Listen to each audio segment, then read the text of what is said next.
Alright, I've got D&D soon, so come prep with me. I've got some lofty ambitions for this session and not enough time to do it, so let's see how much I can get through. I started out of order with creating a character sheet for my NPC Doral Emberwomb. He's been around for a while in my campaign, but we haven't hit any big combat yet, so I write out all of his sorcerer abilities and pick his spells. He's a really bad sorcerer, so we'll see how many of these spells he actually gets to use. I crossed him off the list and moved on to making another character sheet for my NPC Linton Baker, which took a little bit longer since she's a ranger druid multiclass, so there was a lot of abilities and spells to condense into a little bitty space. Feels good to get that out of the way. Then I got started on making a battle map for my players. I cut up a whole bunch of cardboard and glued them to a poster board. After I tape up all the seams, I sketch out a rough landscape of the grassy field and rocky outcropping and begin cutting the rocks out of more sheets of cardboard.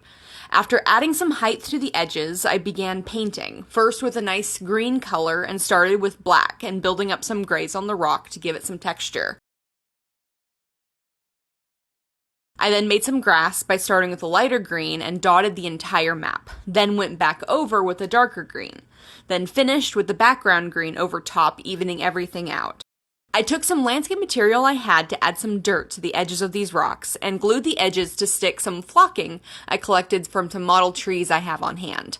I think I have a nice grassy look going at the edges of the map. I finish off the map by painting dots for the 5-foot squares to help make decisions during the combat. Before I run out of time, I throw together a stat block for the creature they'll be fighting. I print that out and realize I'm out of time. I've got players arriving any minute, so they'll have to be good enough. And there's always next time.